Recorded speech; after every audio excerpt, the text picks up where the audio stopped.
ఇంత టేస్టీ ఆలూ కర్రీని చాలామంది ఇంకా ట్రై చేయలేదు. ఈ రెసిపీని ఒక్కసారి ట్రై చేయండి. మళ్ళీ మళ్ళీ చేసుకుంటారు. హాయ్ అండి. నేను మీ Flora. Welcome to my channel Flora ఫర్స్.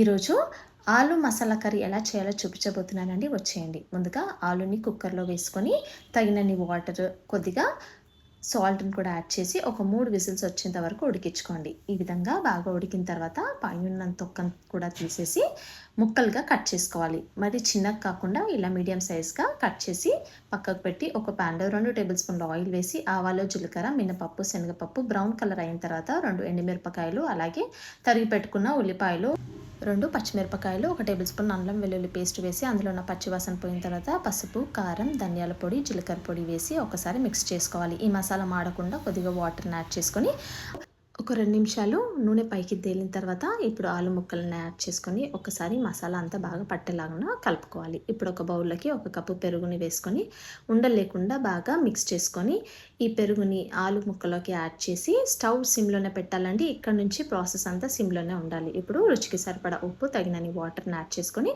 బాగా మిక్స్ చేసుకోవాలి. మనము సిమ్లో పెట్టకుండా హైలో పెట్టేస్తే పెరుగు అనేది విరిగిపోతుంది. చివరిలో కొత్తిమీర చల్లుకుంటే ఎంతో టేస్టీగా ఉండే ఆలు మసాలా కర్రీ రెడీ అండి. చాలా టేస్టీగా ఉంటుంది. ఒక్కసారి ట్రై చేయండి. ఇది మాత్రము చపాతీస్‌లోకి చాలా టేస్టీగా ఉంటుంది.